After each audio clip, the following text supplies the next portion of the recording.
Hello students, अभी तक आप लोगों ने इंडिफरेंस कर्व के बेसिक्स पढ़े हैं। अब हम इस इंडिफरेंस कर्व एनालिसिस के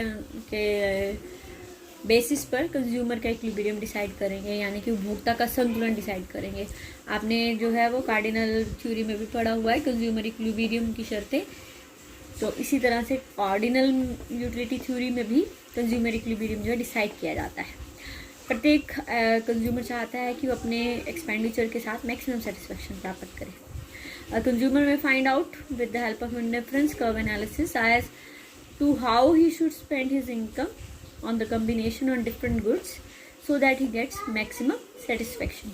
एक कंज्यूमर जो है इंडिफरेंस कर्व एनालिसिस की मदद से ये प्राप्त करना चाहता है कि किस तरह से अपनी वो इनकम को खर्च करे उन वस्तुओं के उन संयोगों को, ताकि वो मैक्सिमम सेटिस्फेक्शन प्राप्त कर सके। जब एक कंज्यूमर जो है उस समय जो है मैक्सिमम सेटिस्फेक्शन प्राप्त करता है जब अपने दी गई इनकम के साथ वो क्या कर सकता है, अधिकतम संतुष्टि प्राप्त करता है। इसलिए consumer equilibrium refers to a situation in which a consumer with given income and given purchase prices of goods purchases such combination of goods and services as gives him maximum satisfaction and he is not willing to make any changes in it। इसलिए consumer equilibrium से हमारा अभिप्राय उस स्थिति से है जब एक उपभोक्ता अपनी दी हुई इनकम के साथ, अपनी दी हुई आय के साथ और वस्तुओं की विभिन्न कीमतों के साथ इस प्रकार से उन वस्तुओं के संयोगों को खरीदता है जिससे वो क्या करता है, मैक्सिमम अधिकतम संतुष्टि प्राप्त करता है। और वो उस सिचुएशन को जो है उस सिचुएशन से अलग नहीं होना चाहता, यानी कि उसमें चेंज नहीं चाहता है। तो क्या कहेंगे, कंज्यूमर क्या है, इक्विलिब्रियम में है। तो इन ऑर्डिनल थ्योरी में कंज्यूमर इक्विलिब्रियम को फाइंड आउट करने के लिए हमारा जो कॉट्सोनियस इकोनॉमिस्ट है उसने बोला है कि there should be two condition for consumer equilibrium. पहली कंडीशन है price line should be tangent to the indifference curve, that is MRS यानी margin rate of substitution of x for y equals to किसके बराबर होना चाहिए, price ratio of price of x as well as price of y। यानी कि जो हमारा MRS of x Y है वो किसके बराबर होना चाहिए, रेशो ऑफ देयर प्राइसेस के बराबर होना चाहिए, यानी कि टेंजेंट होना चाहिए। दूसरा है कि इंडिफरेंस जिस पॉइंट पर ये बराबर होते हैं तो इस पॉइंट पर वो क्या होना चाहिए, कन्वेक्स होना चाहिए। यानी कि इंडिफरेंस कर्व की शेप कैसी होनी चाहिए, indifference curve should be convex to the origin. ये दो कंडीशन है जिसको अगर कोई कंज्यूमर सेटिस्फाई कर लेता है तो वो क्या है, हमारे पास इक्विलिब्रियम में है। तो हम कैसे डिसाइड करेंगे कि कंज्यूमर जो है वो इक्विलिब्रियम में है। ये हमारे पास पहली कंडीशन के लिए डायग्राम बनेगा। On the x axis and on the y axis it will be oranges and here will be apples. ठीक है, ये हमारे पास ए बी जो है वो प्राइस लाइन है। आपको पता ही है प्राइस लाइन क्या होती है। प्राइस लाइन हमारे पास किसके बारे में बताती है कि एक व्यक्ति अपनी इनकम के साथ किन संयोगों को खरीद सकता है, वो उसकी किसके द्वारा बताया जाता है, प्राइस लाइन के द्वारा बताया जाता है। हमारे पास इंडिफरेंस कर्व है, ये एक है, ये हमारे पास एक है और ये हमारे पास एक है। ये डी पॉइंट है, ये हमारे पास सी ई पॉइंट है, ये एफ पॉइंट है, ये हमारे पास IC3 है, ये IC2 है, IC1 है। अब हम डिसाइड करेंगे कि कंज्यूमर जो है वो किस पॉइंट पे जो है वो इक्विलिब्रियम में होगा। ये हमारे पास जो है ए बी प्राइस लाइन दी हुई है। ए बी प्राइस लाइन में ये बोला हुआ है कि कंज्यूमर जो है वो A C D E कोई भी कॉम्बिनेशन खरीदेगा तो वो कैसा है, वो सभी उसको इक्वल सेटिस्फेक्शन दे रहे हैं, इसलिए वो कोई पॉइंट भी खरीद सकता है।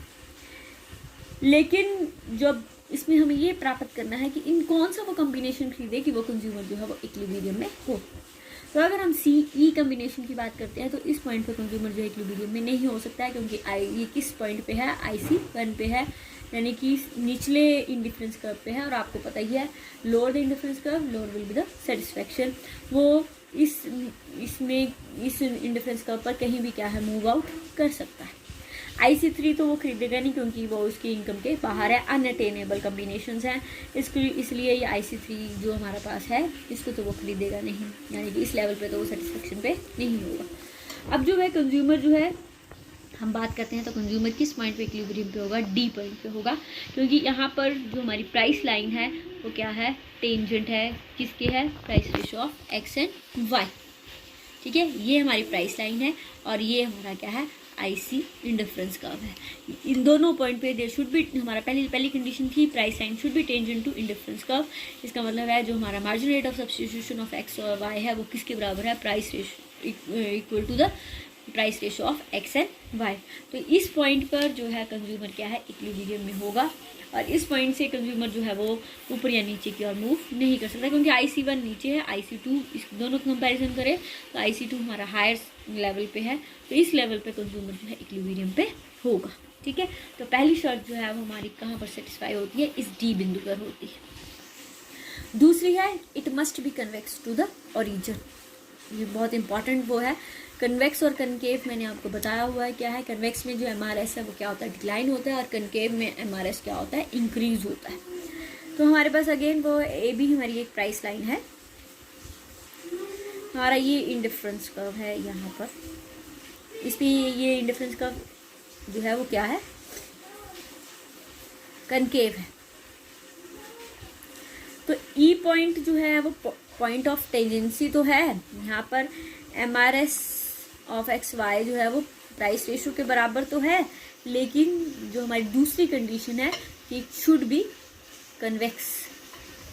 कन्वेक्स का मतलब है कि जो हमारा मार्जिन रेट ऑफ सब्स्टिट्यूशन है, जो हम एक वस्तु का दूसरे वस्तु के लिए भोग के लिए हम क्या करते हैं, सेक्रीफाइस करते हैं, वो क्या होना चाहिए, डिमिनिश होना चाहिए। लेकिन इस पॉइंट पर हम क्या देख रहे हैं कि जैसे जैसे हम अधिक वस्तु लेते जा रहे हैं हमारी सेटिस्फेक्शन क्या होती जा रही है, बढ़ती जा रही है।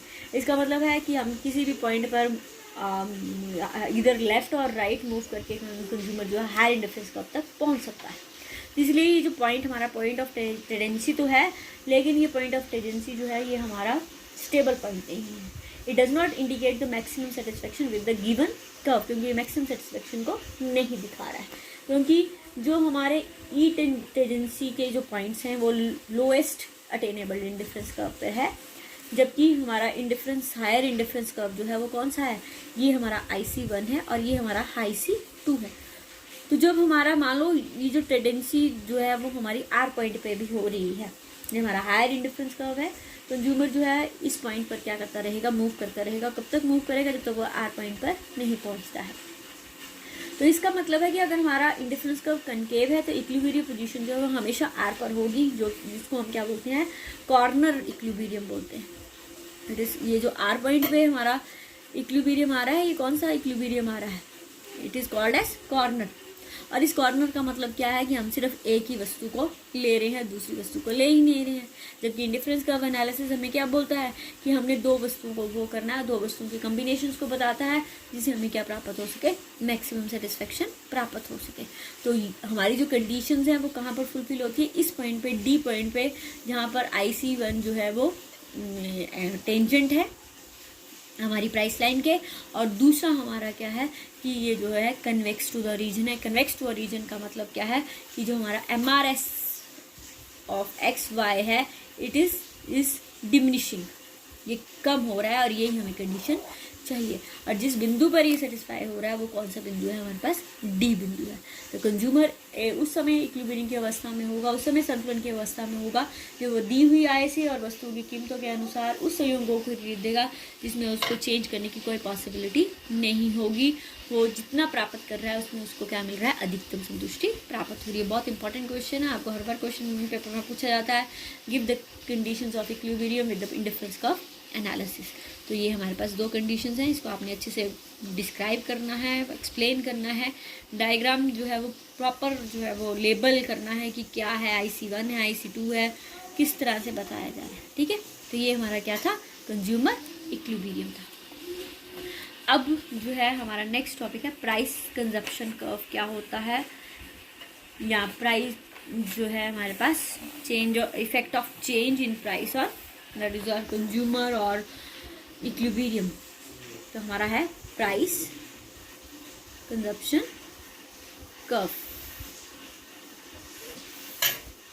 प्राइस कंजप्शन कर्व हमें क्या है, किसी एक वस्तु की कीमत में परिवर्तन को उपभोक्ता के इक्विलिब्रियम में जो परिवर्तन आ रहा है उसको बताता है, जब अन्य वस्तु और उसकी आय क्या रहती है, समान रहती है। The effect of change in price the other things being equal on consumer equilibrium is shown by price consumption curve.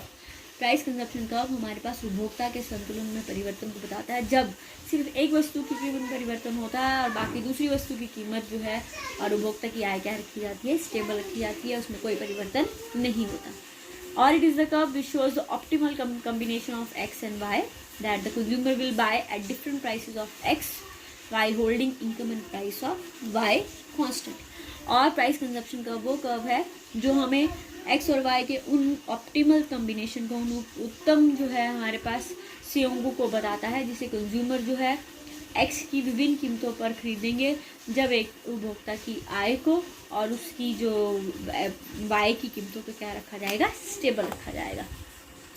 इसको हम किस प्रकार से शो करते हैं, ये हमारे पास ओ एक्स है, ये ओ वाई है, ये ऑरेंजेस हैं, ये हमारे पास एप्पल है। वो हमारी बजट लाइन तो आपको पता ही है क्या है, जो हमारे विभिन्न संयोगों को बताती है। ये हमारे पास MQ बजट लाइन है, ठीक है।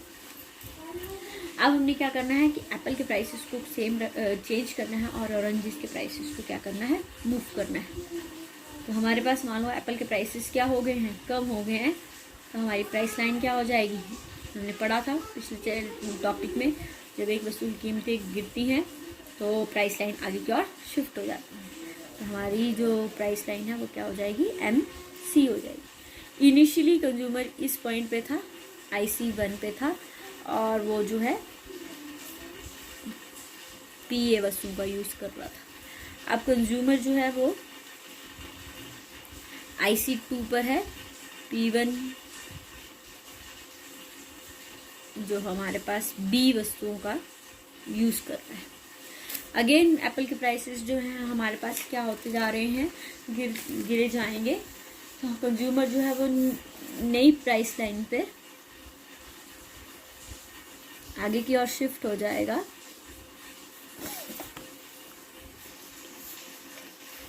तो ये हमारे पास जो है MC D है, और एक नया इंडिफरेंस कर्व पे चला जाएगा IC3, और नई क्वांटिटीज़ को खरीदेगा P2 F कर लो। तो जब हम इन पॉइंट्स को P1 P2 को मिलाएंगे तो ये जो हमें जो कर्व प्राप्त होगा, ये कौन सा कर्व होगा, PCC, price consumption curve. Price consumption curve किसको बताता है, कंज्यूमर इक्विलिब्रियम में जो चेंज आता है किसके कारण आता है, सिर्फ एक वस्तु में परिवर्तन होने के कारण आता है। तो उसको हम क्या बोलते हैं, कीमत उपभोग वक्र बोलते हैं, प्राइस कंजप्शन वक्र बोलते हैं। जो हमारी नॉर्मल गुड्स होती हैं उनके केस में जो प्राइस कंजप्शन वक्र है वो इसी शेप का होता है, ऊपर से नीचे की ओर का होता है। लेकिन जो हमारी इंफीरियर वस्तुएं हैं, यानी कि एक्सेप्शनल केसेस में, जरूरी नहीं कि इंफीरियर है, एक्सेप्शनल वस्तुएं हैं, उनके केस में जो हमारा एक्स जो प्राइस कंजप्शन कर्व होगा वो ऐसे होगा। ऐसे करने का मतलब है पीछे की ओर, back, it is backward sloping. Backward sloping का मतलब क्या है कि जब वस्तु की कीमत कम होगी तो हमारी प्राइस लाइन जो है पीछे की ओर आती जाएगी, और जब हम पॉइंट्स को जोड़ेंगे तो वो हमें इस प्रकार से प्राप्त होगा, ठीक है। तो ये था हमारे पास प्राइस कंजप्शन कर्व PCC। इसी तरह से हमारा आता है इनकम कंजप्शन कर्व। इनकम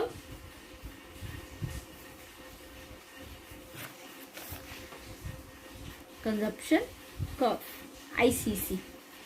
अब ICC हमें क्या बताता है, income consumption curve is the curve which represents the equilibrium quantities of goods X and Y that would be purchased at different levels of income while price remained constant।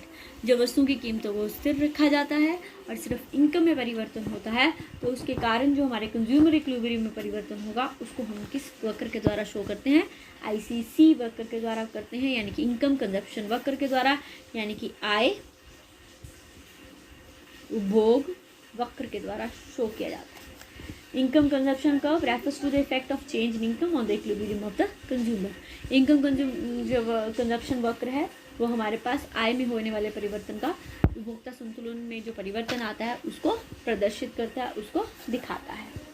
और it is the curve which shows the point of equilibrium resulting from various level of money income and constant prices. ये ऐसा curve है जो हमें उन विभिन्न बिंदुओं के द्वारा बताता है जब मनी इनकम में परिवर्तन होता है लेकिन कीमतें कैसी रहती हैं, समान रहती हैं। इसको हम इस प्रकार से शो करते हैं, OXY ऑरेंजेस एप्पल्स, ठीक है। इनकम जो of the consumer is OA in terms of oranges and OB in terms of Apple. एक कंज्यूमर की इनकम जो है वो क्या है, OA जो है वो ऑरेंजेस के माध्यम में और OB जो है वो एप्पल के माध्यम में। कंज्यूमर जो है वो किस पॉइंट पर इक्विलिब्रियम में है, तो हमारा IC1 ई बिंदु पर इक्विलिब्रियम में है। जब कंज्यूमर की इनकम जो है बढ़ेगी तो उसका इक्विलिब्रियम जो है वो एक नए बिंदु पर शिफ्ट हो जाएगा, क्योंकि हमारी बजट लाइन क्या है वो क्या हो जाएगी, नई बन जाएगी, जो किसके बराबर है, CD के बराबर। ये जो न्यू लाइन है ये हमारे पास पैरेलल होगी एक दूसरे की। क्यों होगी, क्योंकि जब कीमतों में कोई चेंज नहीं होता है, कीमतों में प्रोपोर्शनेट चेंज होता है, तो हम पैरेलल लाइन जो है, जो इनकम बजट लाइन है वो हमारी क्या हो जाती है, पैरेलल हो जाती है। कंज्यूमर जो है वो नए इक्विलिब्रियम बिंदु E1 पर क्या है, इक्विलिब्रियम में। अगेन कंज्यूमर की इनकम बढ़ती है, कंज्यूमर जो है एक और नई लाइन पर शिफ्ट हो जाता है, मान लो LM। कंज्यूमर जो है वो इस बिंदु पर इक्विलिब्रियम में है, IC3, इस पे टेंजेंट पे है I2। तो जब हम इन बिंदुओं को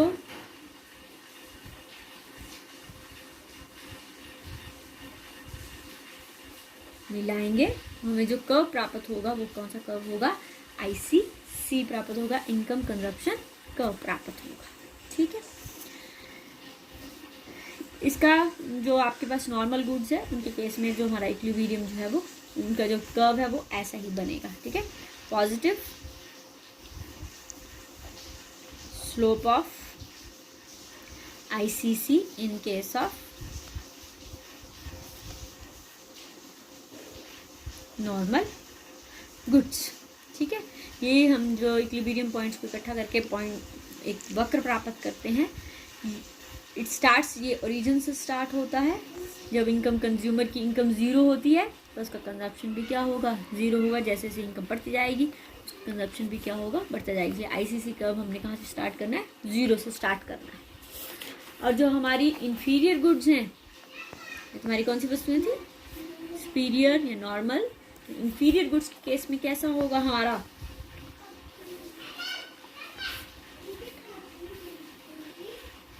ये हमारे पास है Y कॉमोडिटी, ये हमारी X कॉमोडिटी, ये हमारी प्राइस लाइन है AB, ठीक है। कंज्यूमर जो है वो हमारा इस बिंदु पे इक्विलिब्रियम में है IC1। तो हमारी जो है वो इनकम बढ़ेगी, हमारी जो प्राइस लाइन है वो ऊपर की ओर शिफ्ट हो गई, दिस बिकम CD। कंज्यूमर जो है वो इस बिंदु पर है IC1। इंडिफरेंस कर्व हाई उस पे है, लेकिन जो हमारी वस्तुओं का कॉम्बिनेशन है वो कितना है, E1। पहले हम इतना यूज़ कर रहे थे, अब हम कितना यूज़ कर रहे हैं, इतना यूज़ कर रहे हैं, ठीक है। तो जो हमारा इंडिफरेंस कर्व है वो हमारे पास कैसे आएगा, ये हमारे पास जो कर्व आएगा, this is called as ICC। तो ये जो हमारे पास इंफीरियर गुड्स के केस में हमारा बनेगा, उसका स्लोप कैसा बनेगा, it is called as negative, ठीक है। बाय ज्वाइनिंग पहले हम इतना यूज़ कर रहे थे OM के बराबर, अब हम कितना यूज़ कर रहे हैं, N के बराबर। तो हम जब इन पॉइंट्स को मिलाएंगे तो हमारे पास कौन सा कर्व प्राप्त होगा, ICC, और इसका स्लोप कैसा होगा, नेगेटिव। ठीक है, तो ये हमारा कंज्यूमर इक्विलिब्रियम था, प्राइस कंजप्शन कर्व था, इंडिफरेंस कर्व था। अब जो है हमारा इसके बाद नया टॉपिक शुरू करेंगे। पहले आप इतना इसको क्लियर करो, फिर इसके बाद हम शुरू करेंगे। स्लेस्की और हिग्स ने बड़ा अच्छा कम्बिनेशन दिया है कि जो हमारा प्राइस इफेक्ट है वो दो कम्बिनेशन के साथ मिलकर बनता है, एक इनकम इफेक्ट है और दूसरा सब्स्टिट्यूशन इफेक्ट है। तो हमने उनको अलग करके बताना है कि कितना इनकम इफेक्ट है और कितना सब्स्टिट्यूशन इफेक्ट है। तो इसके आज तक के लिए जो है वो कितना है, consumer equilibrium and PCC and ICC.